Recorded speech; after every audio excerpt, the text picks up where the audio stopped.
Hello, friend. Welcome to Science for Sleep. Tonight, we are settling into the warm and familiar world of dogs. There is something deeply comforting about the presence of a dog. A soft weight sleeping nearby. A quiet shape waiting by the door. The sound of paws crossing the floor at the same hour each day. For many people, dogs feel so natural in human life that it is almost strange to stop and remember what they really are. They are animals with ancient instincts, powerful senses, and a history that stretches back farther than written memory. And yet they also feel close to us in a way that very few other animals do. That closeness has a long story behind it. Dogs were the first animal humans ever domesticated. Long before cats curled up in homes, long before horses carried riders, and long before cattle, sheep, or chickens became part of settled life, dogs were already beside us. That alone is remarkable. Out of all the animals in the world, the first one to truly cross into lasting partnership with human beings was the ancestor of the modern dog. And over time, that partnership became unusually deep. Dogs are also surprisingly good at reading human signals. Even a small point of the hand, a shift in posture, or a certain tone of voice can mean something to them. This is one reason dogs often seem so tuned in to human life. They do not simply live near us. They watch us. They learn our rhythms. They notice our habits. In many homes, a dog can tell the difference between a person getting ready to leave, getting ready to rest, or getting ready to reach for a leash. If you enjoy these quiet journeys, you're welcome to subscribe. And if it feels natural, to leave a comment sharing where you're listening from tonight.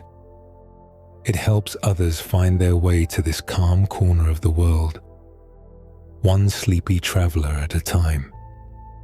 The quiet continues here, just as it is. There is also something happening beneath the surface of this bond. When a person and a dog share warm, friendly contact, both can experience a rise in oxytocin. This is one of the chemicals often linked with trust, bonding, and closeness. In other words, the connection between humans and dogs is not just poetic or imagined. Part of it is written into the body itself. A calm look, a gentle touch, a familiar presence at the end of the day. These things can shape how both species feel. Then there is the dog's nose, which opens an even stranger door into this story. A dog's sense of smell is so powerful that it can detect things human beings never notice at all. Some dogs can be trained to detect changes in the body linked to illness, seizures, or blood sugar shifts. Even outside formal training, dogs live in a world rich with scents that pass silently beyond human awareness.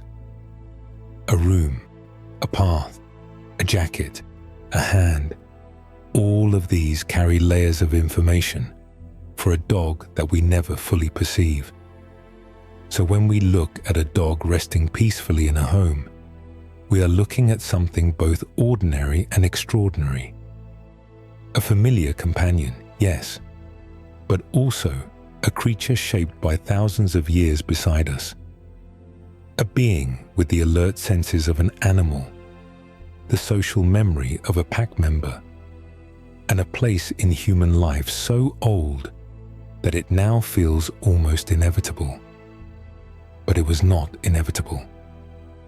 There was once a time before the first dog, a time when human beings and wolves looked at one another across a colder and harsher world, with distance between them and no promise yet of trust.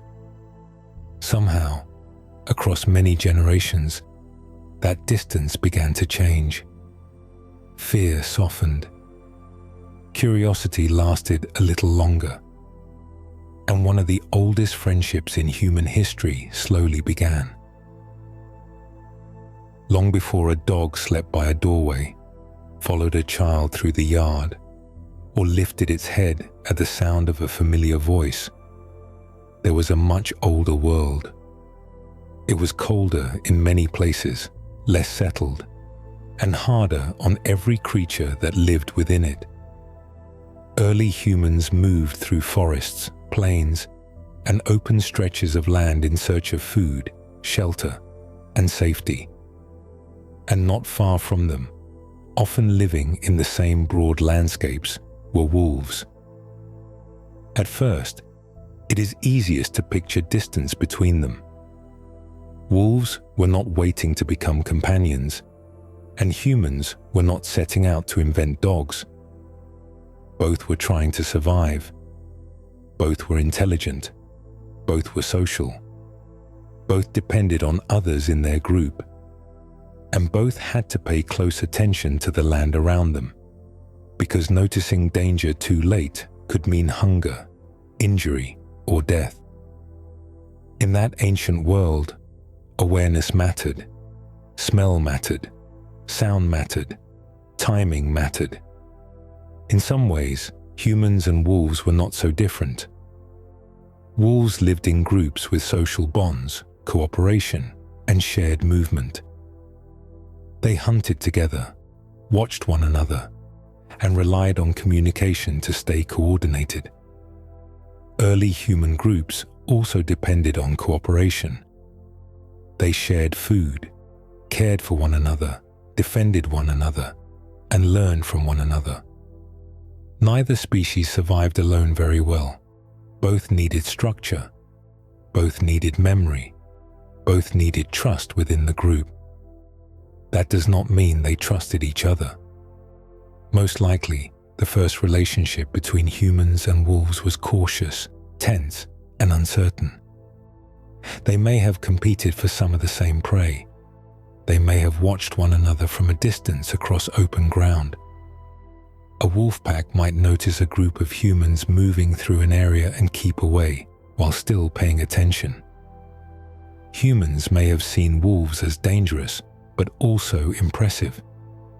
Strong hunters, sharp listeners, animals that knew how to endure winter, track movement, and vanish into the dark. Even so, living near the same spaces creates chances. Scientists still study exactly how domestication began, and there is still debate about the details, including where it happened and how many times it may have happened.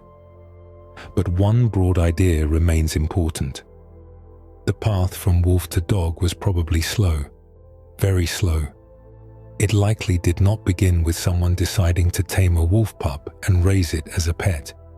It may have begun with something much quieter than that. Repeated contact. Certain wolves staying a little closer to human camps than others. Certain animals being less fearful, less aggressive, or more willing to approach leftover food and smells left behind by people. Human camps would have created opportunities. Where humans gathered, there were scraps, bones, discarded remains, and signs of prey. For a wild animal, that could be worth investigating. But only some wolves would have been willing to come close enough. The boldest were not always the best candidates. Boldness alone can be reckless. But a wolf that was curious, observant, and slightly more tolerant of human presence may have had an advantage. It could approach, retreat, watch, and return. Over time, that matters. And on the human side, tolerance may have mattered just as much. Not every wolf near a camp would have been welcome. Many would have been chased away. But if some wolves proved less threatening, or even useful in indirect ways, people may have allowed them to linger nearby. An animal that cleaned up scraps but stayed at a distance might be easier to live with than one that attacked. An animal that reacted quickly to movement in the dark might even serve as an early warning without meaning to. At first, the connection may have been loose and practical. Not friendship, not affection, just repeated nearness that neither side fully rejected. That kind of change is easy to miss while it is happening. One generation of wolves passes by and keeps its distance. Another generation includes a few animals that linger a little longer. Their young grow up with slightly different conditions. Those young may be less fearful still. Over many generations, those small shifts can add up. Biology responds to selection, even when no one plans it. Animals that can live near humans without constant panic or aggression may survive better in that special edge between the wild and the settled. Gradually, the population changes. This is one of the quiet truths behind domestication. It is not always dramatic. Sometimes it begins at the edge of a fire's glow, in the space just beyond the camp, where one species notices another and does not fully drive it away. In that sense, the first step toward the dog may not have been love. It may have been tolerance, then familiarity, then usefulness. Only much later would the bond become what we now recognize as companionship. Still, even tolerance is a powerful beginning. Because once two social species start noticing one another again and again, the relationship does not stay simple for long. A creature that first seemed only dangerous may begin to seem predictable. A creature that first seemed only useful may begin to seem familiar. And familiarity has a way of changing the shape of fear. Somewhere in that long ancient world, among snow, wind, smoke, scent, hunger, and watchfulness, the distance between humans and certain wolves began to narrow. Not all at once, not cleanly, not in a single place that can be pointed to on a map, but slowly enough that no one living through it would have known they were standing near the beginning of one of the oldest partnerships in human history. And once that nearness became repeated, the next change was almost bound to follow. The animals that stayed closest to human life would not remain exactly as they had been before. Over time, they would begin to change, not just in where they lived, but in what they were becoming. That small nearness did not stay simple for long. Once certain wolves began lingering near human camps, even at the edges, the relationship began to change both species, but especially the animals that stayed closest. Those wolves were no longer living in exactly the same world as the ones that kept their distance. They were still shaped by cold, hunger, danger, and competition. But now they were also shaped by smoke, scraps, human voices, and repeated contact with people. Over many generations, that mattered. Dogs did not appear because wolves suddenly became friendly. They appeared because some animals were better suited to life near humans than others. A wolf that was less fearful, less aggressive, or more curious around camps may have had an advantage in that strange space between wilderness and human shelter. It could approach more safely, retreat when needed, and return again. If it survived and had young, some of those traits may have been passed on. Then the same process could happen again. At first, the differences were probably small. One young animal lingered a little longer. Another did not panic quite as quickly. A few were better at reading movement and intention. Over time, those slight differences began to add up. Generation after generation, the animals that could live near humans without constant conflict became more common. Their offspring grew up in a different setting from wolves living farther away, and that different setting slowly helped shape different behavior. This is part of what domestication really means. It is not just taming one animal. A tamed animal may learn to tolerate people, but it is still, in many ways, wild. Domestication is deeper. It changes a population across generations. Behavior shifts first in important ways, and then the body may begin to shift as well. In many domesticated animals, humans eventually see changes in size, face shape, coat color, teeth, ears, tails, and overall temperament.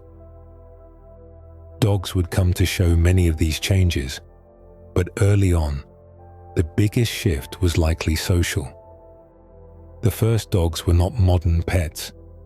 They were not tiny lapdogs or carefully shaped breeds.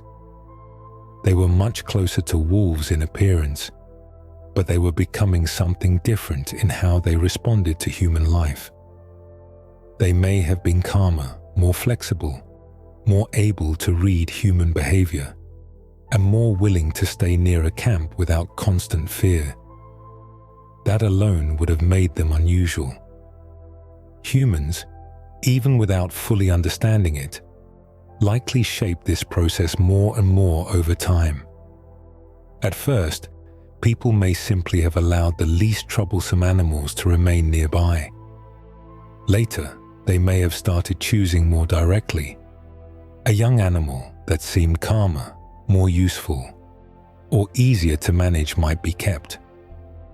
One that threatened children, stole too aggressively, or reacted too violently might be driven off or killed. That kind of repeated human preference becomes a powerful force across generations. Without writing down any plan, early people may have been selecting for the kinds of animals they wanted near them. Those choices would have favored certain qualities: lower fear, lower aggression, more social awareness, more tolerance for shared space, better ability to notice and respond to human signals. Over time, these animals were no longer simply wolves at the camp edge. They were becoming early dogs, animals shaped not just by the wild, but by life beside people. That is one of the most remarkable parts of the story. Very few animals cross so deeply into human social life. Many species can live near us. Few learn to share our signals, routines, and spaces in such an intimate way. Dogs did. They became creatures that did not just survive around humans, but began fitting themselves into human patterns. And once that happened, the future opened wider. An animal that could live near humans could help them. An animal that could help them became valuable. A valuable animal was more likely to be fed, protected, and kept close. That is how the bond moved beyond tolerance. It began turning into partnership. The first true dogs then were not created in a single moment. They emerged from many small choices and many quiet generations. The cold edges of camp, the scent of leftover food, the safer animals, the repeated contact, all of it slowly worked together. And once humans began to see that these animals were not only less dangerous, but also useful, the relationship grew stronger still. A dog that could stay close was one thing. A dog that could help you survive was something even harder to let go. Once those early dogs began to differ from wolves in more consistent ways, people would have started noticing something important. These animals were not only easier to live beside, they were useful. In a harsh world, that matters a great deal. A creature that helps you survive does not remain just another animal for very long. It becomes something worth keeping near. One of the clearest reasons was awareness. Dogs notice things early. Their hearing reaches beyond human hearing, and their sense of smell is so strong that it gathers information people never even know is there. A movement in the dark, a scent carried on cold air, a stranger approaching from beyond the firelight. These things could reach a dog before they reached a human. Even now, a dog may lift its head at a distant sound long before anyone else hears it. In the ancient world, that kind of early warning could matter deeply. A dog did not need to understand danger the way a person did. It only needed to react. A stiff body, a growl, a bark, a sudden burst of attention toward the darkness. All of these could pull human eyes and ears towards something they had not yet noticed. In a camp at night, that might mean the difference between readiness and surprise. Another human group, a predator, a scavenger, or even an animal circling too close could be detected sooner because a dog was there. That alone would have made dogs valuable. But warning was not the only gift dogs could offer. They could also help people find food. Hunting is not just about speed or force. It is about information. Where did the animal go? How recently was it here? Which way did it turn? What is hidden just out of sight? A dog's nose could follow scent trails far too faint for a human to detect. And that ability would have made a real difference. Even early dogs, long before modern hunting breeds existed, may have helped track prey, locate animals, or follow the signs of something moving through the landscape.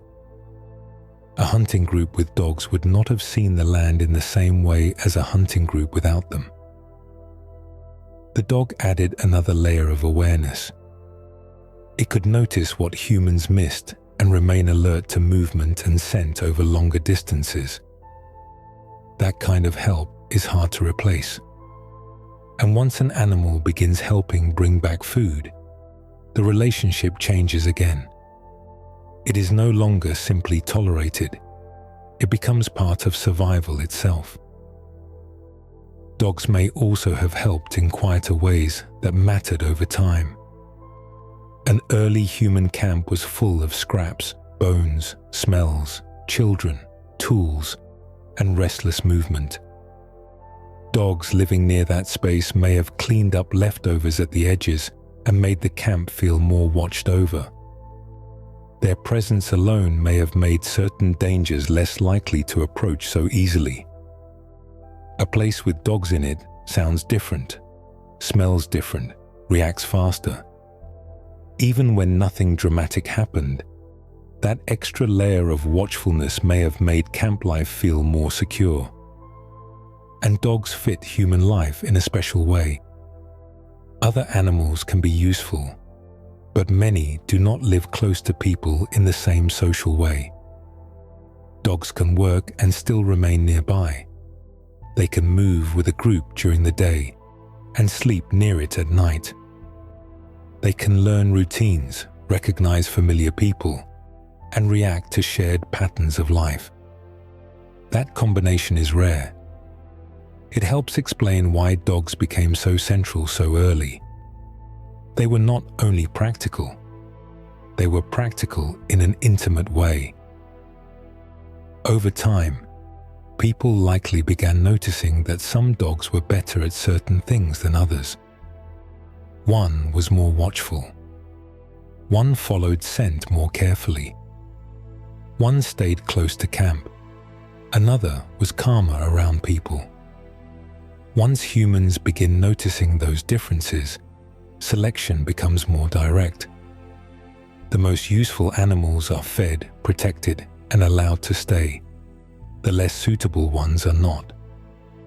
That process, repeated again and again, slowly shapes the future of the species. But usefulness alone does not explain everything. Many animals are useful. Very few become deeply loved. What dogs had in their favor was repeated closeness. A dog that helps guard a camp, joins a hunt, rests nearby, and returns every day becomes familiar in a different way. Humans begin to know it. The dog begins to know them.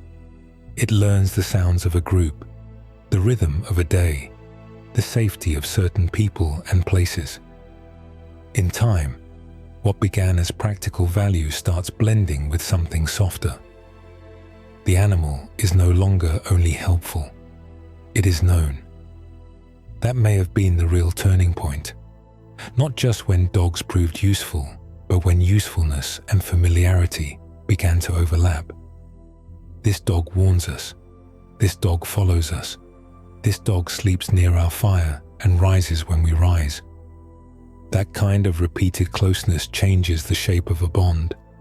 It creates trust slowly, through ordinary life. And once dogs were trusted, people would begin to see in them something even deeper than usefulness. An animal that stays close, returns faithfully, and seems tuned to human life begins to look like more than a helper. It begins to look loyal. That reputation would stay with dogs for thousands of years, and it grew out of these quiet beginnings. That feeling of loyalty did not appear all at once. It grew slowly from the same conditions that shaped the early bond between humans and dogs.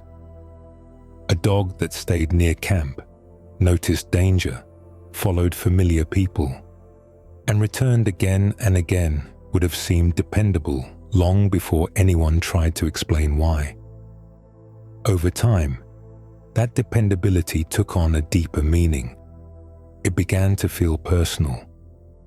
Even now, loyalty is one of the first qualities people mention when they talk about dogs. Part of that reputation comes from the fact that dogs are social animals. Long before they lived with humans, their ancestors already depended on group life. Social animals pay attention to relationships. They notice who belongs nearby, who moves with them, who shares food, who signals danger, and who offers safety. That kind of group awareness did not disappear when dogs moved into human life. Instead, it found a new shape. Humans became part of the dog's social world. That helps explain why dogs often form strong attachments to particular people. To a dog, a trusted human is not just a source of food. That person may also be a source of structure, comfort, safety, and meaning. Dogs learn routines closely. They know who rises first, who opens doors, who brings the leash, who sits in the same chair each evening. They remember voices, footsteps, habits, and moods. Their loyalty is built partly from this repeated pattern of life. The more stable and familiar the bond becomes, the more strongly many dogs seem to hold to it. In that sense, loyalty is not magic. It is attachment made visible. A dog waits at a door. A dog follows a familiar person from room to room. A dog grows restless when that person leaves and settles when they return. These behaviors can feel deeply emotional to human beings, and often they are. But they also come from the dog's natural tendency to bond closely with the beings it depends on and trusts. The relationship is reinforced over and over through shared time. Memory plays a role too. Dogs may not reflect on the past in the way humans do, but they clearly remember patterns, places, people, and experiences. A person who protects, feeds, guides, and comforts a dog becomes linked with safety and reward in the dog's world. That link grows stronger with repetition. Day by day, the bond thickens. This is one reason dogs often seem so steady in their affection. They are not guessing each day who matters. They already know. Human beings, of course, respond strongly to that steadiness. A great deal of human life is uncertain. Moods change, plans fail, people leave. But a dog often greets the same person with the same bright attention again and again. That consistency feels powerful. It can make loyalty seem almost pure in dogs, as though they are free of hesitation or mixed motives. The truth is probably more grounded than that, but no less beautiful. Dogs are loyal in part because they build their world around trusted bonds and familiar routines. Once someone is deeply part of that world, many dogs hold on strongly. There may also be something especially important in the way dogs and humans have shaped one another over time. For thousands of years, humans likely favored dogs that stayed close, read social situations well, and worked cooperatively. Dogs that wandered too easily, turned too aggressive, or failed to bond may simply have been less useful and less likely to remain near human groups. Over many generations, that would have strengthened the traits humans now recognize as loyalty. What people call loyalty may partly be the long result of shared history, selection, and social living. Still, none of that makes the feeling less real. In fact, it may make it more meaningful. Loyalty is not a trick. It is the visible result of closeness, memory, trust, and repeated life together. A dog returns because the bond matters. A dog watches because the relationship matters. A dog stays near because, in its own way, it belongs there. And loyalty becomes even more striking when it is paired with something else dogs do so well. They do not only stay close to human beings, they watch them closely too. They notice our hands, our posture, our pace, our voices, and our moods. Which raises a quiet and fascinating question. How much of us do dogs actually read? One of the strangest and most beautiful parts of life with dogs is the feeling that they are always watching. Not in a cold or distant way, but with a quiet attention that seems to rest on human movement all day long. A dog notices the hand reaching for a leash. It notices the shoes being tied in a certain way. It notices the difference between someone standing up to leave the house and someone standing up only to walk into the kitchen. Over time, this begins to feel almost mysterious, as if dogs are reading thoughts. But what they are really reading is often the body, the voice, and the pattern of daily life. Dogs are unusually good at following human signals. One of the clearest examples is pointing. Human beings point so naturally that it barely seems worth noticing. But pointing is actually a remarkable social signal. It means, look there, not here. Many animals do not respond to it very well. Dogs often do. In some studies, dogs have followed human pointing more successfully than wolves raised in captivity, even though wolves are their wild relatives. That difference matters. It suggests that life with humans did not just make dogs calmer. It may also have made them better at paying attention to the kinds of signals humans give so easily. And pointing is only the beginning. Dogs also notice tone of voice, and anyone who has lived with one has likely seen this in 100 ordinary moments. A cheerful voice can make the whole body of a dog seem to brighten. A firm voice can stop movement at once. A sad or tired voice may draw a dog closer, even when no command has been given. Dogs do not understand every word in the human sense, but they are excellent listeners when it comes to rhythm, pitch, repetition, and emotional tone. They hear more than language. They hear intention. They watch the body just as closely. A person leaning toward the door, bending to pick up keys, reaching for a coat, shifting posture before a walk. These can all mean something to a dog long before any clear action has begun.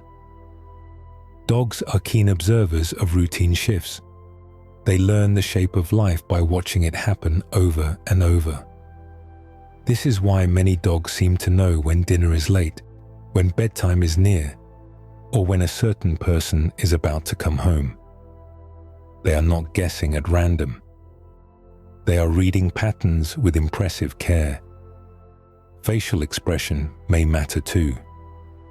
Dogs appear to pay attention to the human face, especially the eyes, the mouth, and the general emotional look of a person. A tense face, a laughing face, a calm face.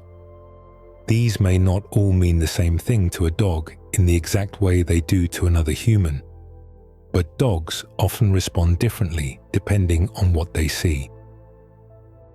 Over thousands of years beside people, this kind of attention would have been useful.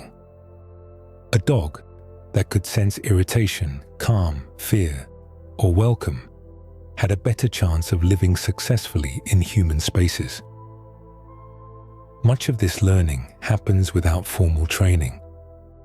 A dog does not need a lesson plan to figure out that the sound of a cupboard door means food may be near, or that a certain bag means travel, or that one person's heavy steps mean they are in a different mood from usual. Dogs gather these associations constantly. They build a rich picture of human life from repeated moments. That quiet learning makes them feel deeply present in a household, because they are not only in the room, they are taking in the room. This close attention likely helps strengthen the bond between dogs and humans very early on. A dog that could read a person's body, follow a gesture, and respond to a shift in mood would have been easier to live with and more useful in daily work. In time, humans would naturally have favored dogs that seemed especially aware, especially responsive, especially tuned in. Living beside people may have selected for animals that were better and better at reading us. That is part of what makes dogs feel so close. They do not simply occupy human space. They adapt to it. They learn the flow of it. They begin to move with it. And once an animal can read your body, hear your mood, and learn your habits, the relationship begins to feel less like coexistence and more like companionship. That companionship shaped daily life in ways that spread across the whole ancient world. Once dogs became close enough to human life to guard, follow, watch, and respond, they did not remain only part of small camps or a few scattered families. Over long stretches of time, they spread with people into villages, farms, roads, fields, and growing settlements. And as human life became more organized, dogs became more deeply woven into it. They were no longer only useful at the edge of survival. They became part of the visible shape of the human world. This is one reason dogs appear so often in ancient history. They show up in old art, in carved stone, in painted walls, in stories, and in graves. Across many cultures, people left behind signs that dogs mattered to them. Some images show dogs beside hunters. Others show them near homes or people of importance. In some places, dogs appear in myth, where they are linked with protection, guidance, death, loyalty. or the crossing between worlds. That range is striking. It suggests that dogs were not seen in only one way. They could be practical animals, but also symbolic ones. Part of this came from how widely dogs were used. In one place, a dog might help guard food stores or sleeping spaces. In another, it might follow hunters into brush, scrub, or forest. In villages, dogs may have moved through daily life almost as naturally as people did, lying in shade, reacting to strangers, cleaning scraps, and sounding alarms. Along roads and at camps, their presence may have made travel and rest feel safer. In farming communities, they could guard land, animals, and household edges. Their work was flexible, and that flexibility made them useful in many kinds of human settlements. Different societies likely valued different things in dogs. A hunting culture may have prized sharp noses, speed, and steadiness. A village community may have cared more about guarding, warning, and social tolerance. In some places, dogs may have been admired for their courage. In others, for their watchfulness, or even their closeness to human life itself. There is no single ancient role that explains all dogs everywhere. What matters is that so many different societies made room for them. That alone shows how well dogs fit into human life. Some of the most moving signs of this bond come from burials. In several ancient places, dogs were buried with people or placed in graves with care. That does not happen by accident. A burial is one of the clearest ways a culture shows what it values. If a dog is laid to rest beside a human being, or buried with attention rather than discarded, it suggests something deeper than usefulness. It suggests significance. Perhaps the dog was loved. Perhaps it was respected. Perhaps it held spiritual meaning. In many cases, we cannot know exactly what people felt, but we can see that dogs were treated as more than simple tools. That emotional importance likely grew from daily closeness. A dog that works with people, sleeps near them, responds to their voices, and shares the rhythms of ordinary life begins to gather meaning around itself. It becomes part of memory, part of place, part of the household or group. Over time, the dog is not just the animal that guards or hunts. It is this dog, known by these people, in this place. That kind of familiarity tends to deepen attachment, whether the culture explains it in practical terms, spiritual terms, or both. And so dogs became woven into both survival and story. They help people in the visible world, but they also entered the inner world of symbols and belief. A creature that watches in darkness, follows faithfully, and stays near human beings through danger and rest, naturally gathers meaning. It is easy to see why dogs could become linked with protection. Easy to see why they might appear in myths of loyalty, travel, and death. They lived close enough to human beings to become more than background. They became part of how people understood their own lives.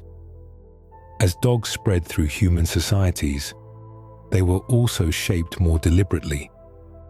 Not every dog needed to do the same work, and not every community needed the same kind of animal. Once humans began selecting more intentionally for roles, dogs started becoming many different kinds of partners. And from that long shaping came one of the most remarkable things about dogs today: the sheer range of forms they would eventually take. Once dogs became part of human life across many places, something new began to happen. People did not just keep dogs close. They began shaping them more deliberately. A dog that was especially good at one task might be allowed to breed. Another that was poorly suited to that task might not. Over many generations, these choices began to change dogs in clearer and clearer ways, not only in behavior, but in body as well. This is how one long partnership eventually produced an astonishing range of dogs.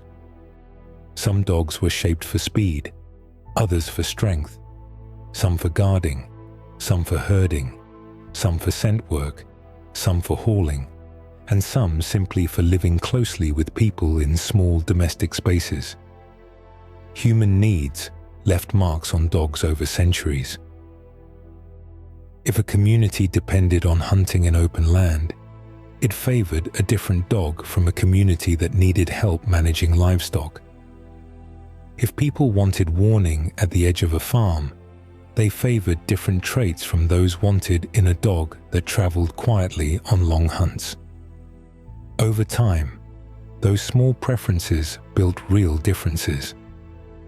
A dog shaped for herding needed close attention to movement and an ability to respond to human direction. A dog shaped for guarding needed steadiness, confidence, and a strong sense of territory. Dogs used for pulling loads or sleds needed endurance, strong bodies, and tolerance for hard conditions. Dogs used in hunting might be favored for scent, speed, persistence, or the ability to retrieve. And some dogs, especially later in history, were shaped more for closeness, temperament, and companionship than for labor. As people selected for these roles, dogs began changing in visible ways. Body size could shift upward or downward depending on need. Coats grew thicker in cold regions and lighter in warmer ones. Ears, skull shape, muzzle length, leg length, and tail carriage all began to vary more widely. Some dogs became narrow and fast. Others became broad and powerful. Some were built low to the ground. Others stood tall and long-legged. And yet, beneath all this visible diversity, they remained dogs, still part of the same domestic species. That is one of the most remarkable things about dogs. A tiny lapdog and a giant working dog may look almost like different kinds of animals, yet they belong to the same species and share the same ancient domestic story. Their differences reflect how strongly human beings have shaped them. Few animals show the human hand so clearly written into the body. Temperament changed too. Just as people selected for size, speed, or strength, they also selected for behavior. A dog meant to live closely with children or remain calm indoors needed different qualities from one meant to confront threats or cover rough ground all day. Over time, patterns of boldness, patience, alertness, sensitivity, independence, and sociability were all influenced by human preference. Dogs became not just physically varied, but behaviorally specialized. Still, this process was never perfect or simple. Real dogs are individuals, not machines built to a single plan. A breed may be known for certain tendencies, but each dog has its own responses, energy, fears, habits, and style of attachment. Human selection shaped broad patterns, but it did not erase personality. In some ways, that individuality is part of what keeps dogs so interesting. Even when a dog carries the marks of a long breeding history, it still meets the world in its own way. The diversity of dogs also reflects the diversity of human life itself. People in different climates, landscapes, and social systems needed different forms of help. They valued different appearances. They lived in different kinds of homes and worked in different kinds of places. Dogs changed because human life changed, As people moved, settled, traded, farmed, traveled, and built more complex societies, dogs changed with them.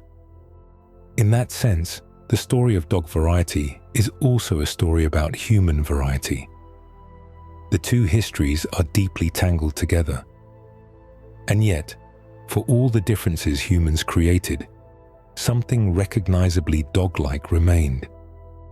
A herding dog, a guarding dog, a sled dog, and a companion dog may behave very differently in some moments, but many still show the same basic social awareness, the same interest in people, the same capacity for attachment, and the same sensitivity to routine and place. That shared social nature runs beneath the surface of all the visible variety.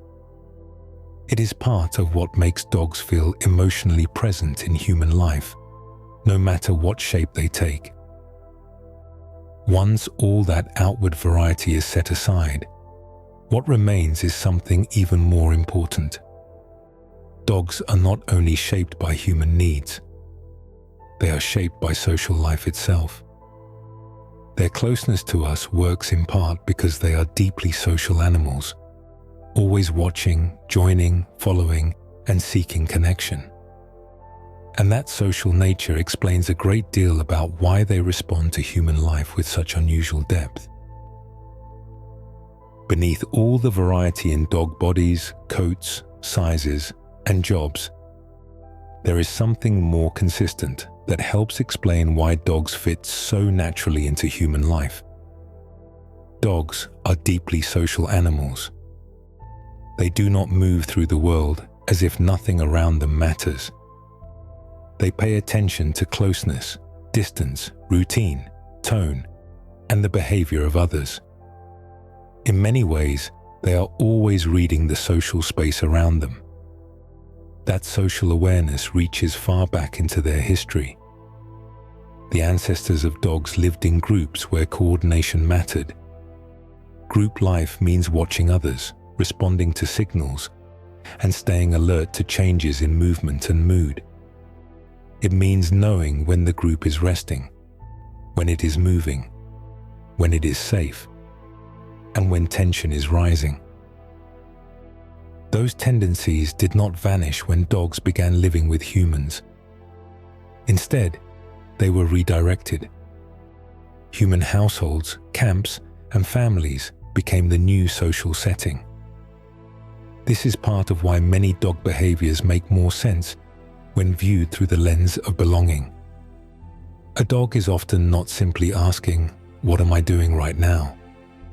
It may also be asking, "Where is everyone? What is happening? And how do I fit into it?" That can show up in small ways. A dog follows someone into another room. A dog watches the door when a familiar person leaves. A dog becomes alert when voices change or when people gather in a different part of the house. These are not always dramatic acts of devotion. Often, they are signs of a social animal trying to stay connected to the group it knows. Routine matters for the same reason. For many dogs, repeated daily patterns create a stable social world. Meals happen at certain times. Walks happen in certain ways. People come and go with a certain rhythm. Rest happens in familiar places. When that pattern changes, many dogs notice quickly. A social animal depends on predictability because predictability helps it understand what the group is doing and what may happen next. This may be one reason some dogs seem so settled by routine and so uneasy when the rhythm of life suddenly changes. Dogs also seem sensitive to emotional tone within a group. A loud argument, an anxious pace, excited laughter, calm conversation, or the quiet heaviness of a difficult day can all change the atmosphere of a space. Dogs may not understand every cause behind these moments, but they often respond to the shift itself. One dog may grow alert during tension. Another may move closer when someone is sad. Another may become energized when the household becomes playful and busy. Their social awareness is not just about physical movement. It also includes the emotional weather of the group. This sensitivity likely helped prepare dogs for life with human families. An animal that seeks closeness, watches others, responds to tone, and values group stability is already partly prepared for shared domestic life. Dogs did not need to become social from scratch. They brought a social inheritance with them, and living beside humans gave that inheritance a new direction. Over time, this made dogs unusually responsive to family life, where they often seem to care less about being alone with unlimited space than about being near the people they know. That desire to stay connected also helps explain why isolation can be so difficult for many dogs. To a very independent animal, long periods alone may not matter much. But to a strongly social animal, separation can feel confusing or stressful, especially if it comes suddenly or without a clear pattern. This is one reason some dogs struggle when left alone for too long, or become unsettled when a household changes. Their comfort does not depend only on food and shelter. It often depends on social closeness as well. A social animal does not only want to survive, it wants belonging. And that may be part of why dogs often seem happiest, not when they are doing something dramatic, but when they are simply near the people they know best. A dog stretched beside a chair, resting at someone's feet, or following quietly from room to room may not be doing much at all by human standards. Yet for the dog, that quiet nearness may be one of the most meaningful parts of life. That quiet nearness is one of the gentlest parts of life with a dog. A dog resting beside a chair, sleeping near a doorway, following someone from room to room, or settling at a person's feet may not seem to be doing very much. There is no dramatic act, no command, no urgent purpose. And yet these small moments often feel deeply meaningful. They reveal something simple but important about dogs. Many of them do not just tolerate human closeness. They seek it. Part of the reason is that closeness itself can be reassuring. For a social animal, being near trusted others is often calming. It means the group is together. It means the world is familiar. It means there is less uncertainty than there would be in isolation. Dogs may feel safer when they are near the humans they know, especially in a place that already feels stable and known. The sound of a familiar voice, the pattern of human movement, the scent of the people they live with. All of this helps shape a dog's sense of safety. That feeling grows stronger through repetition. The more often a dog shares space with certain people, the more those people become part of its stable world. They are no longer just large creatures in the environment. They are the ones who return, feed, walk, speak, rest, and move through the same daily patterns. Familiar people become landmarks in a dog's life, not in a physical sense, but in a social one. Their presence helps define what normal feels like. This is one reason dogs often choose simple proximity, even when nothing exciting is happening. A dog may leave an empty room to rest in a crowded one. It may get up from one bed to lie closer to a familiar person. It may follow quietly without asking for play, food, or attention.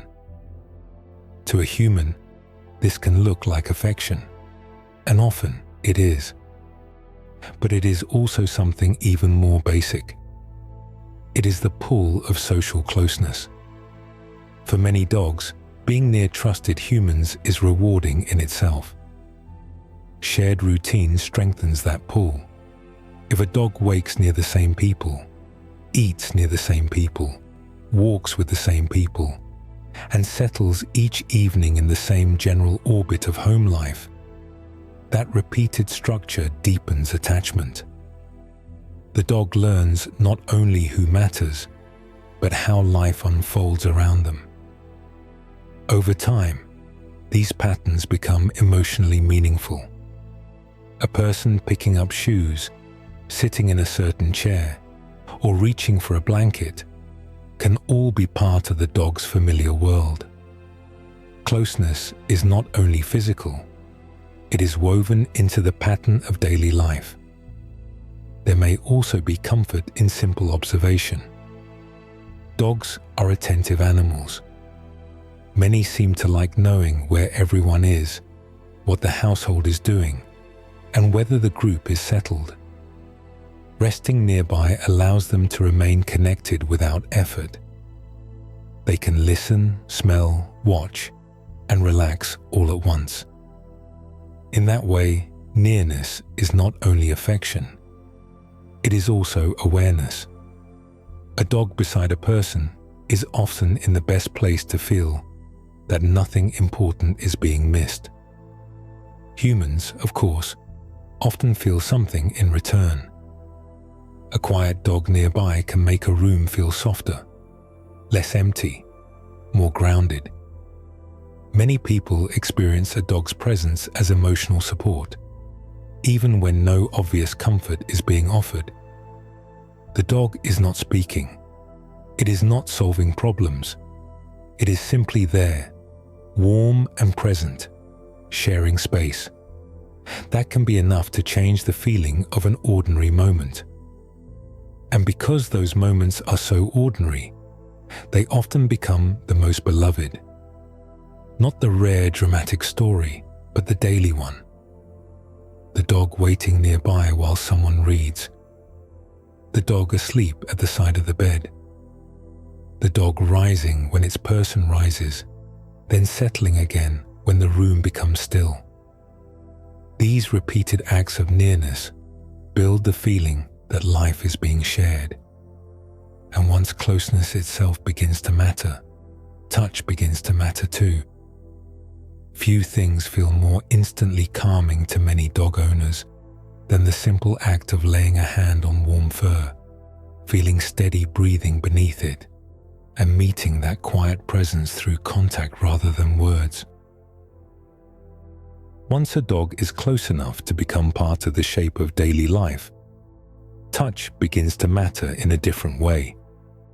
Not just as training or guidance, not just as a quick pat in passing, but as a quiet form of contact that changes the feeling of a moment. A hand resting on warm fur, fingers moving slowly along the neck or back, the rise and fall of a dog's breathing beneath the palm. These are simple things, but they often carry a surprising sense of calm. Part of that calm is physical. Gentle contact with a dog can help reduce stress in humans. Heart rate may ease, muscles may soften, breathing may slow a little. Even before a person thinks clearly about why a dog feels comforting, the body may already be responding. A calm dog nearby does not demand explanation. Its warmth, weight, and steady presence can signal safety in a very direct way. The body often understands this before language does. Touch also narrows attention in a helpful way. When a person is upset, restless, or overstimulated, the mind can scatter in many directions at once. Gentle contact with a dog brings attention back to something immediate and real. The texture of fur, the heat of the body, the quiet rhythm of breathing, the slight movement of an ear or the slow turn of the head. These small sensory details can steady the moment. They do not erase difficult thoughts, but they may soften the rush around them. For the dog, touch often has meaning too. A familiar hand is not just a physical sensation. It is part of the bond. Gentle contact can reinforce trust, familiarity, and social closeness, especially when it comes from someone the dog already knows well. Many dogs lean into petting, settle more deeply under a resting hand, or seek contact when they want comfort themselves. This exchange is part of why touch feels so mutual with dogs. It is rarely one-sided. Both beings are often participating in the calm. There is also biology beneath this bond. Warm interaction between humans and dogs has been linked to oxytocin, one of the chemicals often associated with trust, bonding, and closeness. This does not mean every touch produces some dramatic change, but it does help explain why the bond can feel so physically real. It is not only emotional in an abstract sense. The body responds to it. A dog can become part of the body's experience of comfort, the same way a familiar room, a soft blanket, or a calm voice can. That may be why simple contact can change the emotional feel of a room so quickly. A tense room with a quiet dog in it can begin to feel less sharp. A lonely room can feel occupied in a softer way. A sad evening may not become cheerful, but it may become more bearable. The dog does not have to do anything dramatic. It only has to remain present, available to touch, and steady in its own way. That steadiness matters. Many people know this without needing science to explain it. They know the feeling of absent-mindedly petting a dog while reading or thinking. They know the comfort of a dog settling against their legs after a long day. They know how different a room can feel when a dog curls up in its usual spot and exhales into sleep. These are such quiet experiences that they are easy to overlook, yet they often become some of the most cherished parts of life with a dog. Touch is one reason dogs became more than workers in human life.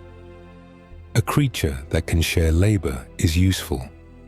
A creature that can also share calm is something more. Dogs crossed that line long ago. They became not only helpers in the world, but soft points of contact within it, warm, steady, and near at hand. And if touch can calm the body so quickly, it makes sense that dogs became emotional anchors in daily life as well. That role becomes especially clear when life grows stressful, heavy, or uncertain, and simple presence begins to matter more than words ever could. There are times in life when words do not do very much. A person may feel tired, worried, disappointed, lonely, or quietly overwhelmed, and even kind language can seem too small or too far away. In moments like that, dogs often offer something different. Not advice, not explanation, not a solution, just presence. Warm, steady, familiar presence. That can matter more than it first seems. Dogs are often most comforting in simple ways. They remain nearby. They follow the usual rhythm as best they can. They wait in familiar spots. They notice when someone is moving more slowly, sitting longer, or speaking in a different tone. A dog may come closer during those moments, or rest in the same room without asking for much. It is not necessary to imagine that dogs fully understand every human problem in order to recognize that many of them respond to emotional change with a quiet kind of attention. That quiet response can make stress feel less isolating. A difficult day can narrow the world. Worry can make a room feel smaller. Grief can make ordinary time feel strangely empty. In those moments, a dog often remains one of the few steady things in view.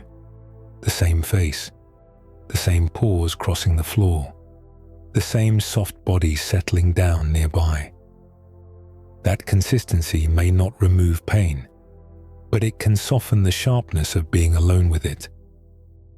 Dogs can also help simply by continuing to need ordinary things. A walk still needs to happen. A bowl still needs filling. The leash still hangs where it always hangs. During stressful periods, that kind of structure can be quietly helpful. Caring for a dog creates small tasks that pull a person gently back into the world. Not with force, not with pressure, just with repeated need. Stand up, open the door. Step outside, return home. These are small actions, but small actions matter when life feels heavy. There is something calming about routine when emotion feels uncertain. Dogs often live close to routine by nature. They notice meal times, rest times, walk times, and familiar sequences in the day. Because of that, they can help hold the outline of a day together, even when a person's inner life feels unsettled. A dog does not know everything that has changed, but it often continues offering the same basic shape of companionship. That shape can be comforting precisely because it is so ordinary. And much of this comfort is nonverbal. Many people who live with dogs know the feeling of being deeply understood without a single word being said. A dog looks up, moves closer, rests its head nearby, or simply stays. Human beings are used to language carrying most emotional meaning, so there is something powerful about comfort that arrives without language at all. With dogs, the comfort is often carried through nearness, touch, timing, and stillness. Of course, dogs do not solve human sorrow. They cannot repair what has been lost. They cannot untangle every fear or lift every burden, but they often soften the edges of painful moments. They reduce the emptiness of a room. They offer continuity when life feels interrupted. They provide a kind of companionship that asks for very little and still gives something real in return. This may be why so many people remember difficult periods of life with a dog somewhere inside the memory. Not always in the center, not always dramatically, but there, at the foot of the bed, waiting at the door, walking through the rain, sleeping on the floor nearby while a hard day slowly passes. These small images remain because they are part of how the days were endured. Dogs do not need to understand everything to help. Sometimes it is enough that they remain, enough that they come when called, or even better, come without being called, enough that they keep sharing space with a person when the world feels less steady than usual. That kind of company can be deeply reassuring in ways that are easy to feel and hard to fully explain.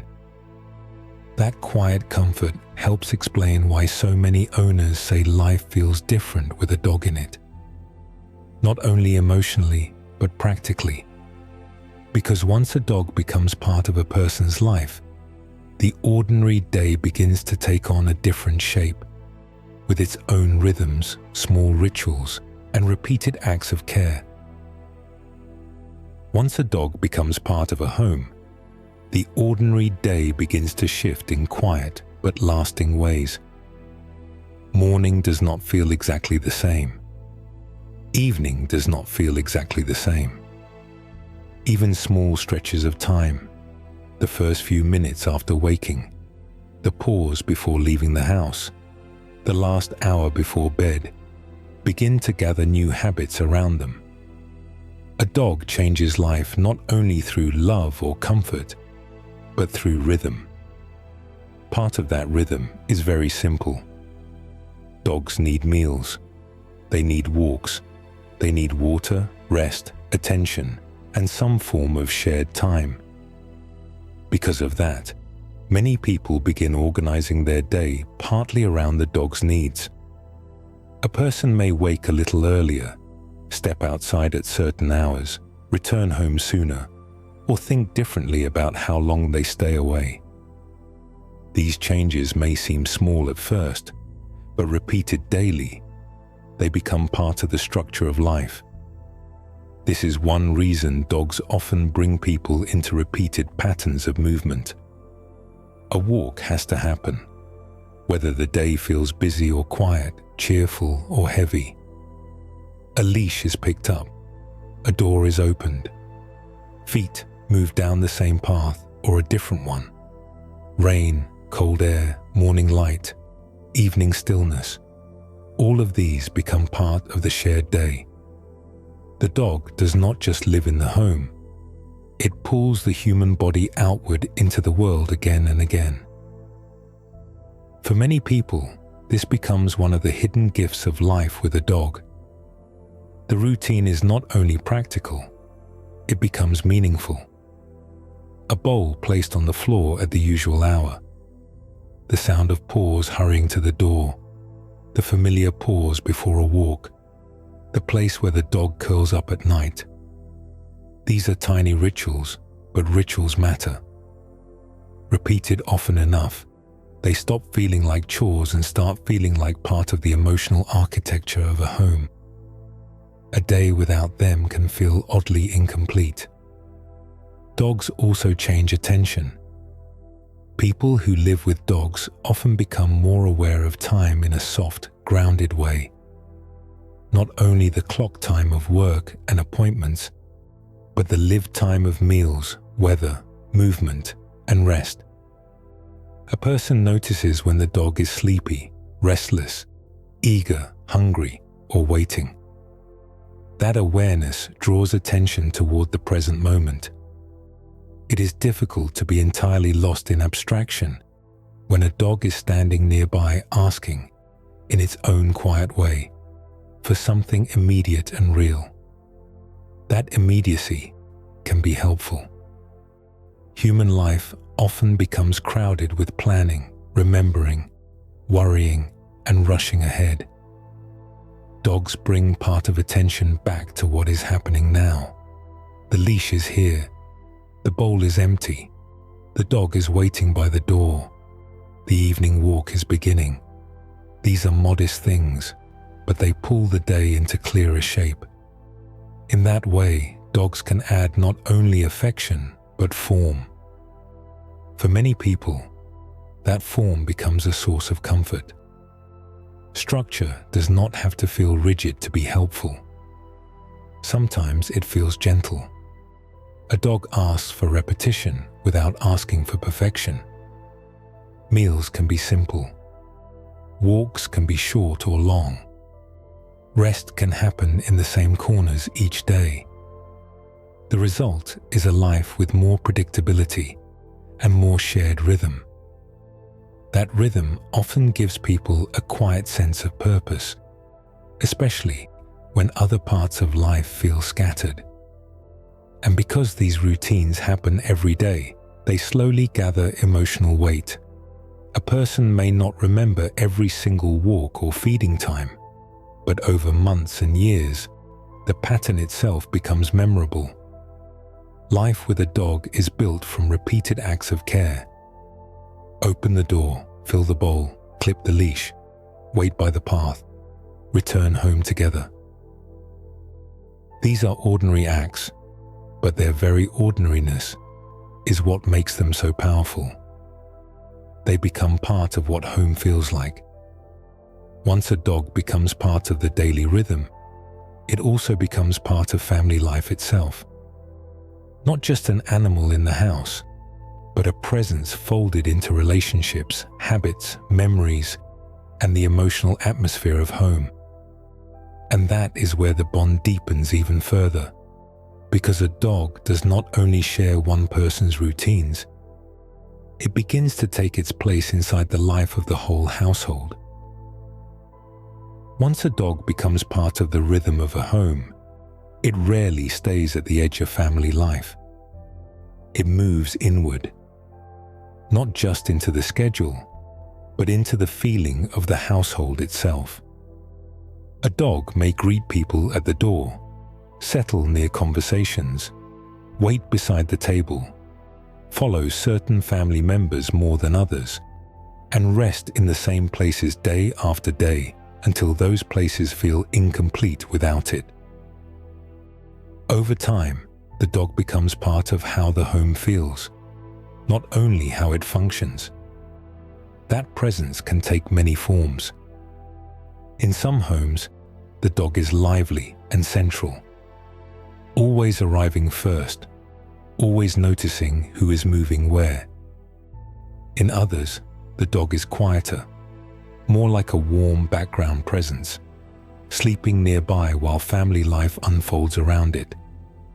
Either way, the dog often becomes part of the shared emotional atmosphere. A tense evening may soften when the dog wanders in and settles down. A cheerful gathering may feel even fuller with the dog moving among familiar voices and feet. The dog does not create every feeling in the room, but it often shapes the tone of the space. Dogs also tend to bond differently with different people in the same home. A dog may follow one person most closely, rest more easily near another, play more eagerly with a child, and approach an older adult with unusual gentleness. These small differences are part of what makes dogs feel so socially present in family life. They do not relate to every person in exactly the same way. They seem to form distinct connections, and people notice that. A family may speak of the dog as being someone's shadow, someone's comfort, someone's walking partner, or someone's favorite companion.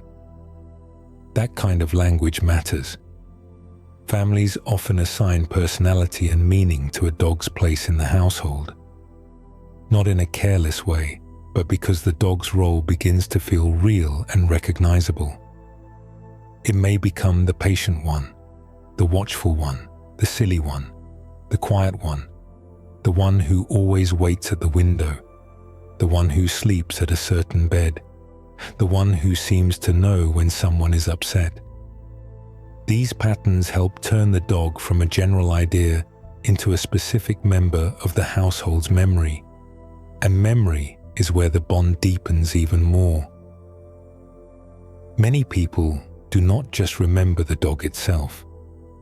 They remember whole periods of life through the dog's presence within them. A certain house, a certain school year, a certain stretch of childhood, a certain season when the family was larger, younger, busier, or more often together. The dog becomes part of the background of those years, and later, part of how those years are remembered. In that sense, dogs are often not just animals that pass through a household. They become part of its emotional history. This is especially clear in the small repeated moments that families share. The dog waiting during dinner, the dog sleeping near holiday gatherings, the dog appearing in old photos without anyone planning for it, the dog beside a stroller, under a chair, near a fireplace, or stretched across a familiar patch of floor. These are not dramatic moments, but they accumulate. They become part of what family life looked like and felt like over time. Dogs can also affect how people relate to one another. Children may learn gentleness, responsibility, and routine through daily contact with a dog. Adults may share tasks, jokes, and concern centered on the dog's needs and habits. Older family members may find comfort in the dog's quiet consistency. In this way, the dog is not only relating to each person, it is also participating in the network of family relationships around it. That is part of why dogs can feel so central to a household, even when they are doing very little by human standards. They are present at meals, departures, returns, celebrations, illnesses, long evenings, quiet mornings, and all the small, ordinary moments in between. Their presence threads through the life of the home. And beyond family life in the ordinary sense, some dogs take on roles so specialized and helpful that their value becomes impossible to miss. This is where companionship and service begin to overlap, and where the bond between dog and human shows another kind of depth altogether. The closeness between dogs and humans has never been only emotional. For thousands of years, it has also been practical. Dogs have worked beside people in cold places, hot places, open fields, forests, mountains, farms, roads, and towns.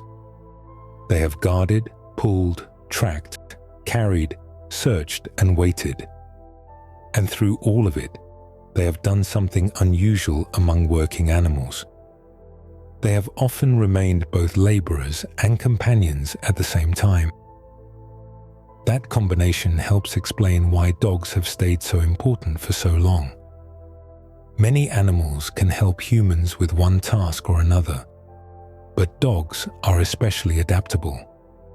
They can learn routines, respond to signals, and stay close to people while doing complex work. A dog can move out ahead, circle back, wait, alert, hold position, or follow a trail while still remaining tuned to human direction. That balance of independence and cooperation is part of what makes working dogs so remarkable. Different kinds of work drew out different strengths. Some dogs were shaped for herding, where close attention to movement was everything. A herding dog had to notice where animals were drifting, where pressure was building in the group, and when to move in without causing panic. It had to use instinct, speed, and restraint all at once. Other dogs were shaped for guarding. These dogs needed steadiness, confidence, and a strong sense of place. Their job was not necessarily to chase, but to notice, warn, and hold their ground.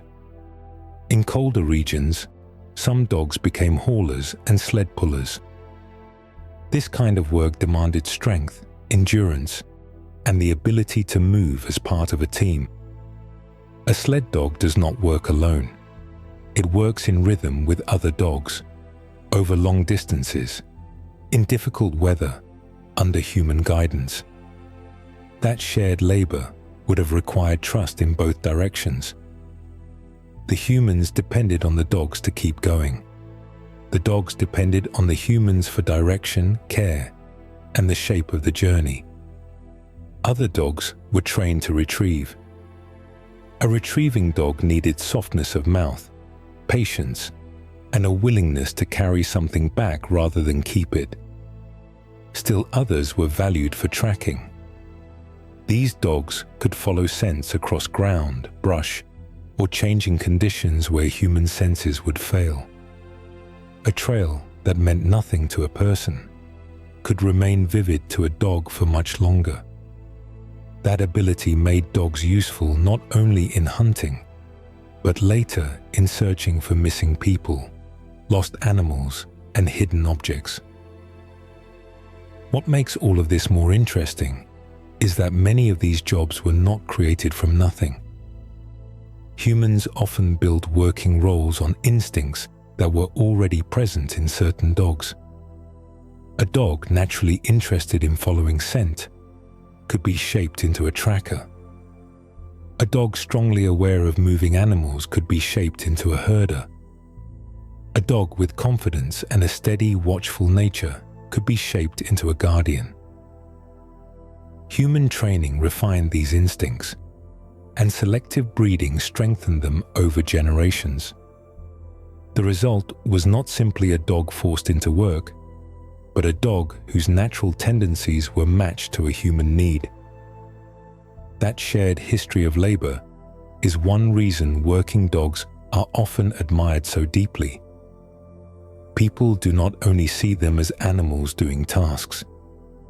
They see intelligence, discipline, responsiveness, and effort. A good working dog often seems to carry a kind of purpose in the body itself. It watches with intent. It moves with timing. It understands patterns, waits for cues, and often appears proud of the task. Whether that pride is the right human word for it or not, there is clearly something meaningful in the way many dogs engage with work when it suits their nature. And throughout history, that work has often been shared very closely with human beings. A dog does not plow a field from a distance. It does not guard a flock without sleeping nearby. It does not pull a sled without traveling beside people through the same weather. This closeness matters. It means the history of working dogs is also a history of daily contact, mutual reliance, and repeated cooperation. Humans did not simply use dogs. They lived with them while relying on them. Some of the most moving examples of that shared labor are the dogs who do not just assist with tasks, but help people move safely and confidently through the world itself. In those roles, usefulness becomes deeply personal, and the line between work and care begins to blur in a very beautiful way. In some forms of work, the bond between dogs and humans becomes especially striking. A dog is no longer only helping with a field, a flock, or a hunt. It is helping a person move through the world more safely, more calmly, or with more independence. In these roles, the dog's usefulness becomes deeply personal. It does not just support a task, it supports a life. Service dogs are one of the clearest examples of this. A service dog may guide, alert, retrieve, interrupt, brace, or respond in precise ways shaped around one person's needs. This kind of work depends on careful training, but it also depends on something dogs already bring naturally. Attention to people, responsiveness to routine, sensitivity to change. The dog is not simply performing motions. It is watching, noticing, and acting at the right time. A guide dog, for example, helps a person move through space with greater safety and confidence. That means more than walking in a straight line. It involves stopping at curbs, avoiding obstacles, adjusting pace, and working in close coordination with the person holding the harness. The dog must remain alert while also staying calm. It must respond to the world outside while remaining tuned to the human beside it. That balance is extraordinary. It reflects not only intelligence, but trust built through repeated shared movement. Other service dogs help in ways that are less visible from the outside, but just as important. Some dogs are trained to retrieve dropped items, open accessible doors, or help interrupt a physical action that has become difficult. Some can assist with mobility-related tasks, helping a person maintain steadiness or navigate ordinary spaces with less strain. What stands out in all of these cases is how precisely the dog's work connects to daily living. The dog is not there for display. It is there because its presence changes what becomes possible. Then there are dogs whose noses allow them to detect changes hidden from human senses. Some service dogs can alert to seizures, low blood sugar, or other physical shifts that happen before a person fully notices them. The exact mechanisms are still being studied in some cases, but what matters here is the remarkable reach of the dog's perception. A body can begin to change quietly and invisibly, and the dog may sense it through scent or pattern before words or symptoms fully arrive. In those moments, the dog becomes more than a helper. It becomes an early warning system woven into companionship. Therapy and support roles reveal another side of this ability. A dog trained for emotional support or therapeutic contact may not be guiding movement through city streets or retrieving dropped objects, but it may still be doing highly meaningful work. It may help create calm in hospitals, care homes, classrooms, or difficult emotional settings. It may sit quietly beside someone who feels unsettled or overwhelmed. It may help lower stress simply through its presence, its steadiness, and the familiarity of touch. In these moments, the dog is helping not through force, but through regulation. That may be one of the most fascinating things about service and support dogs. Their work often depends on the same qualities people already love in dogs, but shaped with care into something highly reliable. Attention becomes trained attention. Calm becomes dependable calm. Closeness becomes purposeful closeness. The result is a form of cooperation that feels both ancient and modern at once. And this cooperation reveals something beautiful about the human-dog bond. Dogs are not machines, yet they can learn to assist with astonishing precision. They are not people, yet they can become deeply woven into human safety, confidence, and independence. They stand in a rare middle place. Part worker, part companion. Part tool, part friend. Their usefulness does not cancel out affection, and their affection does not reduce their usefulness. Instead, the two often strengthen each other. The more dogs help us in these ways, the more clearly we see that they are not only companions or tools. They occupy a strange and beautiful middle space where usefulness and affection are deeply intertwined.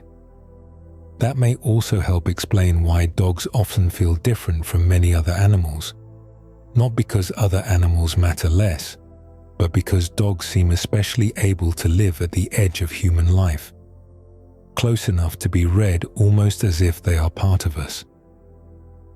By this point, it becomes easier to see why so many people speak about dogs in a slightly different way from other animals. This does not mean other animals are less interesting, less worthy, or less lovable. It simply means dogs seem to occupy a special place in human life, one that feels unusually close. They often appear not just beside us, but somehow tuned to us. Part of that difference comes from time. Dogs have lived closely with humans for an extraordinarily long stretch of history, longer than any other domesticated animal. That long companionship matters. It gave dogs more time than any other species to adapt to human routines, signals, spaces, and moods. Over generations, they became not only more comfortable around us, but more responsive to the details of domestic life.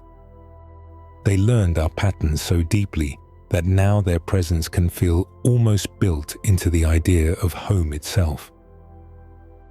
Dogs also fit into human environments with unusual ease. They can live in houses, apartments, farms, camps, small yards, and crowded family spaces while still remaining socially engaged. They learn the sound of keys, the meaning of footsteps, the mood of a room, and the sequence of a day. Many animals can live near humans, but dogs often seem especially able to live with humans, adjusting themselves to our schedules and signals in a way that feels strikingly natural. They are alert to what we do, and often ready to respond. That responsiveness shapes how emotionally available they seem. A dog may lift its head when someone sighs, come closer when someone is upset, brighten when someone laughs, or follow when someone leaves the room. A great deal of this behavior may come from social awareness, routine learning, and close observation, rather than any magical understanding. But to human beings, it still feels immediate and personal. The dog seems present to the moment in a way that many people find deeply comforting. Their expressions also help. Dogs are often easy for humans to read.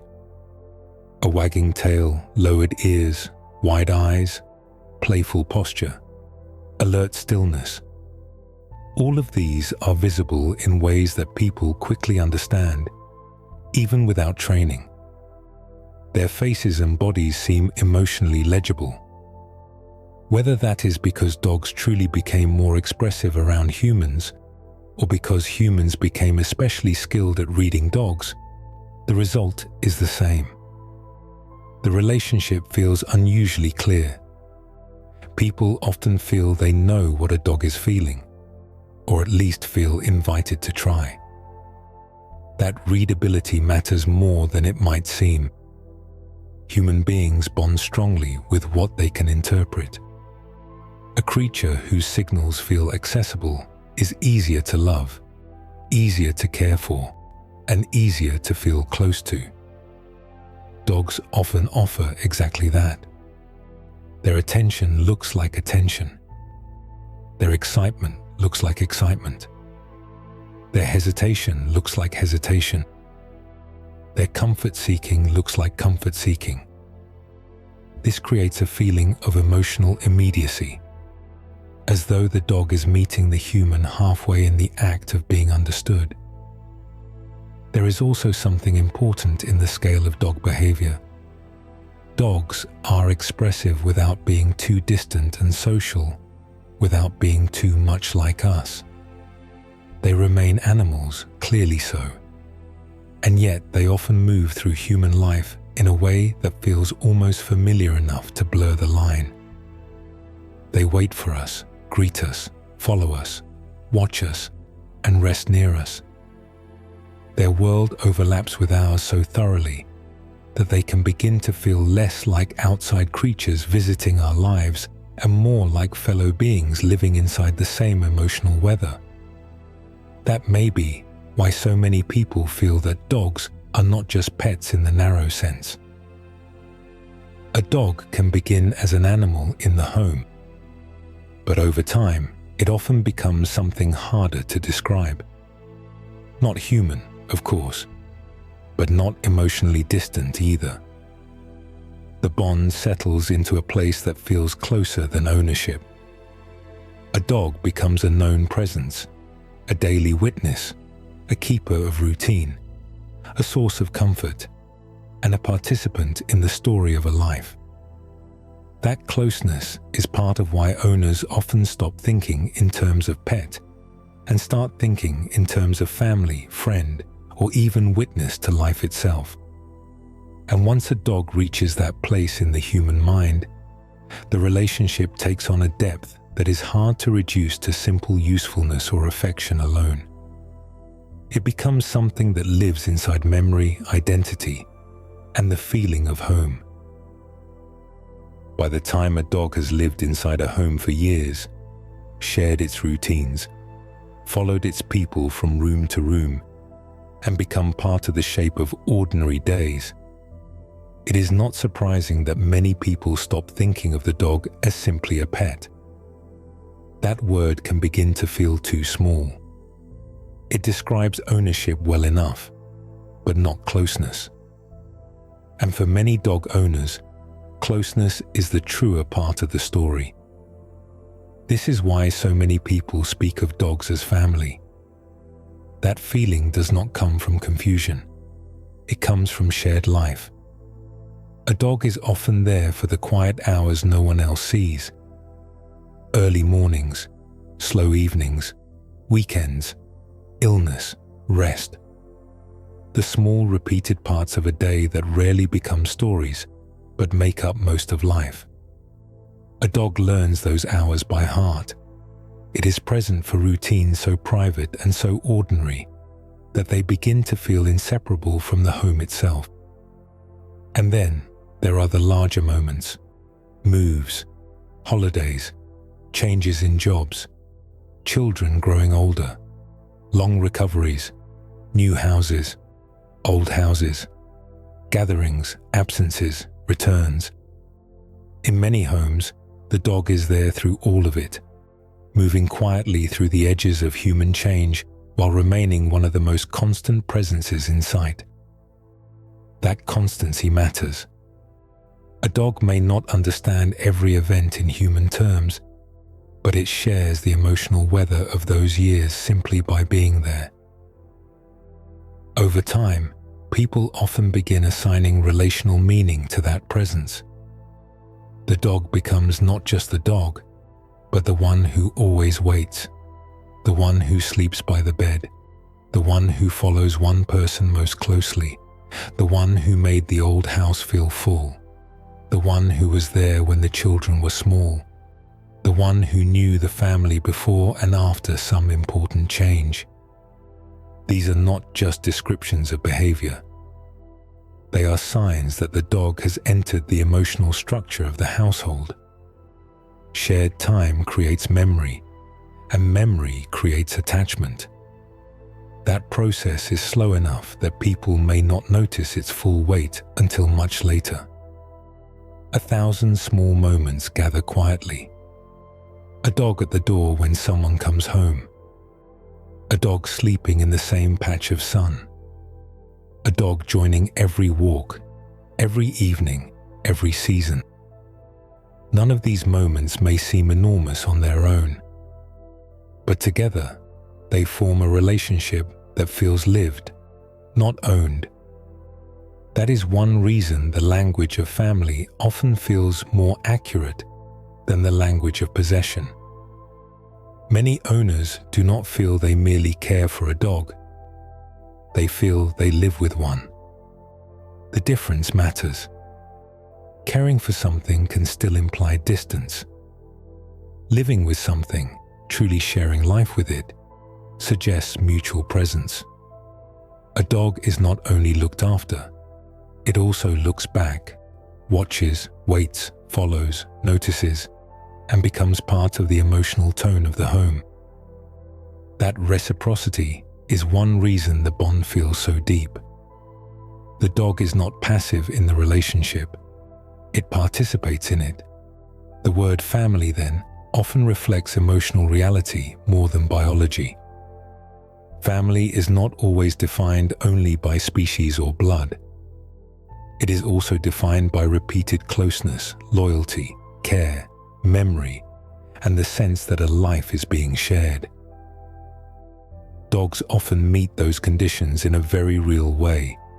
They are folded into habits, affections, griefs, celebrations, and routines, until imagining the household without them becomes difficult. This may also be why people speak of dogs with a certain tenderness that outsiders sometimes underestimate. From the outside, a dog may look like a simple companion animal. From within the relationship, it feels like something much fuller. The dog has occupied years. It has witnessed versions of the self that may no longer exist. It has stood quietly inside the changing shape of a life. And if dogs become part of memory, then they also become part of identity. A person may remember who they were during the years a certain dog was there beside them. The dog becomes part of how a chapter of life is remembered, not only as a detail within it, but as one of the presences that gave that chapter its feeling, its rhythm, and its warmth. By the time a dog has been part of a person's life for years, it often becomes difficult to think of that period without thinking of the dog as well. The memory does not arrive alone. It arrives with the sound of tags at the door, the shape of a sleeping body on the floor, the familiar route of a walk, the place where the leash was kept, the way the dog waited at a certain hour. In this way, dogs often become part of how time itself is remembered. People do not only remember dogs, they often remember life through them. A person may think back to a first apartment and remember the dog lying in a narrow strip of afternoon sun. Someone else may remember a childhood home partly through the dog that waited near the window each evening. A certain school year, a certain relationship, a certain period of change or calm. These years may all be linked in memory to the dog who was there, moving quietly through the background of daily life. The dog becomes part of the emotional frame around the memory. This happens because dogs are present for so many ordinary moments. They are there during routines that seem small while they are happening, but later become precious. A dog waiting by the back door. A dog resting near the couch while someone studies, reads, recovers, or simply sits in silence. A dog appearing in old photographs without anyone trying to make it the center of the image. These are not dramatic scenes, but memory is often built from repetition more than drama. What happened every day can become more emotionally important than what happened only once. Their constancy also helps passing years feel more grounded. Human life changes quickly. Jobs change, homes change, people come and go. Schedules grow crowded, then empty, then crowded again. Through many of these changes, a dog remains one of the most stable presences in sight.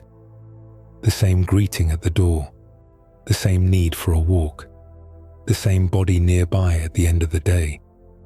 That steadiness can make life feel less scattered. Even when the years move quickly, the dog helps hold the emotional shape of them together. And because dogs age faster than humans, they make time feel visible in a very special way. A child may grow older alongside a dog and see the passing years in the whitening of a muzzle, the slowing of steps, the deepening calm of a once playful body. An adult may realize how much life has changed by noticing that the lively young dog from one chapter of life has become the older companion of another. Dogs do not only accompany time. In some quiet way, they reveal it. They let people feel the years not as abstract numbers, but as a shared journey carried in a living body. That may be why memories involving dogs often feel especially tender. The dog is not only remembered as itself, but as part of a whole season of being alive. The morning walks of one winter, the long evenings of one summer, the years when the house sounded a certain way, the years when a certain person was still there, the years before something changed, the years after something changed. A dog can become part of the emotional landscape of an entire chapter of life, so that remembering the chapter means remembering the dog, and remembering the dog means feeling the whole chapter return. There is something very gentle in that kind of continuity. Human memory is often uneven. Many events fade, details blur, but the repeated presence of a dog can remain unusually clear. Perhaps this is because dogs live so close to the body and the routine. They are tied to walking, feeding, touching, resting, returning. They are remembered through movement, space, and daily rhythm, not only through ideas. That makes the bond feel grounded in a different way. This may be why dog owners often feel so protective of the relationship. It is not just fondness. It is a bond tied to daily life, memory, and the feeling of being accompanied through time. And when something is tied to memory that deeply, it often begins to feel hard to replace. Not because no other companionship matters, but because this particular kind carries a warmth, constancy, and quiet presence that settles into life in a way few things do. By the time a person has lived closely with a dog for long enough, there is often a feeling that the dog gives something difficult to fully describe. Not because it is mysterious in a dramatic way, but because it is made of small things that gather quietly over time. A dog may not transform life with grand gestures. Instead, it fills life with repeated moments of presence, warmth, attention, and rhythm, until those things begin to feel inseparable from home. One of the clearest of these gifts is presence without pressure. Human beings often rely on language to comfort one another. But language can be complicated. It can ask for explanations, responses, and the right tone at the right moment. Dogs offer something simpler. They can remain nearby without demanding a performance. They do not ask a person to explain the day, summarize a feeling, or make the moment make sense. They just stay. That kind of company can be unusually restful. Dogs also bring enthusiasm to ordinary life. A person walks through the same door they walked through yesterday, but to the dog, it still matters. A leash picked up for the 100th time can still feel exciting. A familiar path can still be worth moving through with alertness and joy. This does not mean dogs are endlessly cheerful in every moment, but many of them greet repeated parts of life with a freshness that human beings often lose. Being around that kind of response can subtly change how a day feels. They bring warmth as well, in the most literal and emotional sense. A dog curled at the foot of a bed, stretched in a familiar patch of floor, or resting beside a chair, changes the feeling of a room. It becomes less empty, less still in a lonely way. Even silence feels different when another living being is sharing it. That warm body, that quiet breathing, that soft shifting in sleep. These are small things, but they have a way of softening the edges of a space. Dogs also give attention in a form that feels uncomplicated. A dog notices return. It notices departure. It notices the hand reaching down, the voice speaking its name, the opening of a door, the rhythm of feet across the floor. To be noticed so consistently can feel surprisingly meaningful. Many human interactions are split across distraction, hurry, or divided attention. Dogs often offer something more direct. They look up, they come closer, they wait. That can make a person feel welcomed in a way that is hard to dismiss. In some homes, dogs also create the feeling of being needed. There is food to give, a walk to take, a routine to maintain, a presence to answer. These needs are simple, but they can be grounding. A dog asks for care through ordinary things, and in doing so, it gives people repeated chances to act with steadiness and affection. This can be especially meaningful during times when life feels uncertain or abstract. The dog brings attention back to what can be done now. And yet, what dogs offer is not shallow just because it is simple. That may be one of the most important truths in this whole bond. Simplicity is not emptiness. A steady greeting at the door, a familiar walk, a quiet body resting nearby. These are not small in emotional effect, just because they are made of ordinary parts. In fact, their ordinary nature may be exactly why they matter so much. They are woven through daily life so thoroughly that their absence can feel larger than outsiders expect.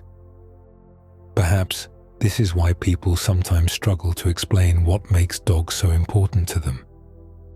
The answer is rarely just one trait. Not loyalty alone, not companionship alone, not comfort alone. It is the combination.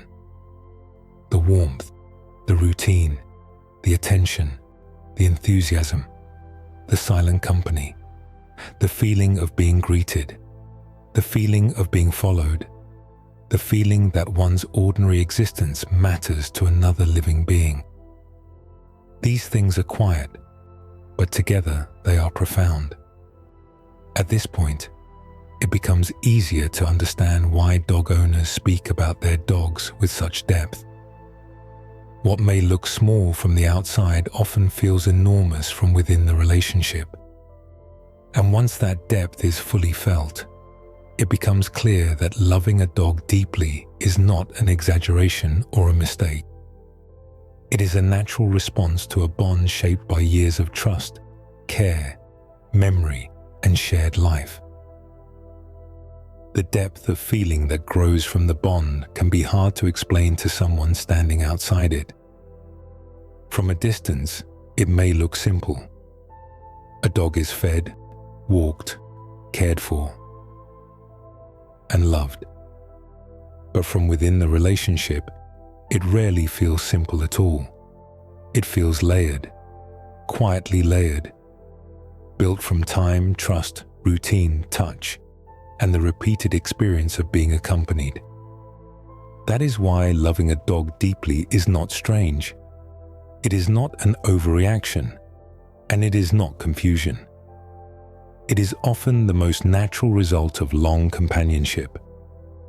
A dog is there in the private hours of life, in the slow repetition of mornings and evenings, in the parts of the day that no one else fully sees. It becomes part of how the home sounds, how the day moves, how the body rests, and how certain emotions are carried. The bond grows not only through special moments, but through the sheer number of ordinary ones. Touch plays a part in this. A hand on warm fur, a dog leaning in, a familiar body settling nearby. These repeated acts of contact create trust over time. They also create memory in a very physical way. The dog is not loved only as an idea.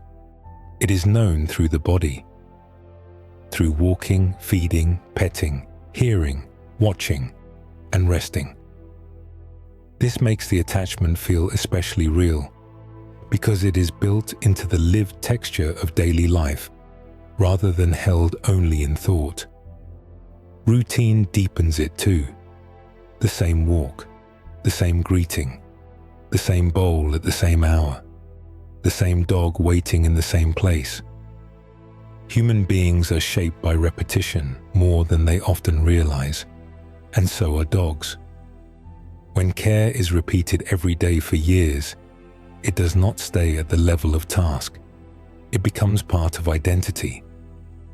A person is no longer only someone who owns a dog. They become someone who shares life with this particular being, in this particular pattern of care. Memory strengthens the bond even further. A dog becomes part of a season of life, then part of several. The dog is there when things are ordinary, and also when things change. It becomes linked with homes, years, recoveries, celebrations, losses, quiet evenings, long mornings, and all the unnamed spaces in between. Over time, the dog is no longer just an animal in the house. It is part of the shape of memory itself. And what enters memory that deeply almost always begins to matter deeply too. There is often protectiveness in this love. Dog owners may feel tenderness, pride, gratitude, and concern all at once. They notice small changes. They worry when something seems off. They feel gladness in the dog's comfort and pain when the dog seems afraid, ill, or unsettled. This protectiveness is not silly. It is the natural expression of attachment. When a living being depends on you, trusts you, and shares years of life with you, care becomes emotionally serious. Gratitude is there as well. Many people feel thankful for what a dog adds to life, even if what the dog gives is difficult to reduce to a single sentence. It may be the greeting at the door, the structure of a day, the softness of company, the faithful return, the way ordinary life feels fuller with that presence in it. The gratitude may not always be spoken, but it settles quietly into the bond. To care this deeply about a dog is a very human response to a very old relationship. For thousands of years, dogs have lived close enough to us to become woven into survival, work, rest, comfort, memory, and home. It would be stranger if such a bond did not produce deep feeling. The love dog owners feel is not too much. It is the emotional shape of a long shared life. And from there, the view can widen one last time. Beyond any single household, beyond any one dog and one person, there remains the larger truth that this ancient friendship is still unfolding every day, in quiet homes, along roads and fields, beside beds, doors, fires, and evening walks, wherever human beings and dogs continue keeping company in the old familiar way. Across thousands of years, in places cold and warm, crowded and quiet, dogs have remained near human beings in a way no other domestic animal quite has. They have stood beside fires, waited near doors, crossed fields, followed roads, slept at the edges of beds, walked beside travelers, guarded dark camps, and rested in homes where ordinary life unfolded around them. The world changed again and again, but dogs kept finding their place within it, close to us, attentive to us, and woven into the soft fabric of daily life. That long bond began in survival. Long ago, dogs helped human beings notice danger, find food, guard the edges of camp, and move through a harsher world with a little more awareness and a little more safety. In that sense, dogs were practical companions first. They helped because they could hear what we could not hear, smell what we could not smell, and stay alert in ways that extended human senses into the dark and across distance. That usefulness mattered. It helped the relationship endure and deepen. But usefulness alone would never have been enough to create the bond as people know it now. What made dogs so lasting in human life was the rare combination of usefulness and closeness. A dog did not only work near people, it also lived near them. It followed routines, learned moods, watched gestures, rested in shared spaces, and slowly became part of the emotional shape of a home. Over time, dogs did not remain only workers or guards or helpers. They became witnesses, companions, quiet presences in rooms where life was being lived. That is what makes the human-dog relationship feel so unusual. It is not built on one trait alone, not intelligence alone, not loyalty alone, not affection alone. It is built from many things layered together. Shared work, shared space, shared rhythm, repeated trust. The dog's watchfulness, the dog's closeness, the human habit of caring, feeding, touching, remembering. Over years, these small repeated acts gather into something larger than any one moment could explain. Dogs have changed human life in practical ways, but also in social and emotional ones. They have helped shape the rhythm of days through walks, meals, waiting, greeting, and rest. They have softened loneliness with company that asks for little and gives something real in return. They have become part of family life, part of memory, and part of the feeling of home. They have stood beside people in busy years and quiet years, in joy and heaviness, in ordinary days and changing seasons. Their importance is not dramatic in every moment, but it is steady. And steadiness has its own quiet power. Perhaps that is why the bond feels so gentle. For all the long history behind it, the human-dog relationship is often made visible in very small scenes. A dog asleep in a patch of afternoon light. A dog waiting at the same window. A dog lifting its head when a familiar key turns in the door. A hand resting on warm fur at the end of the day. These moments are simple, but they carry the whole history inside them. Survival, trust, adaptation, memory, affection, all of it is there, folded into something that now feels almost natural enough to forget how rare it really is. And still, every day, that old friendship continues. Somewhere tonight, a dog is turning in slow circles before lying down. Somewhere, a leash is being unhooked after an evening walk. Somewhere, a dog is sleeping at the foot of a bed, or beside a chair, or near a doorway, still keeping quiet company the way dogs have done for longer than written memory. Human lives continue to change. Years pass, homes change, people come and go, but dogs remain near, watching, waiting, walking, resting, and sharing the shape of life in their old familiar way. And so the story does not truly end. It simply grows softer. A dog beside a human being, warmth beside warmth, breath beside breath, across time, across homes, across long quiet nights, the companionship remains, gentle and watchful, still continuing.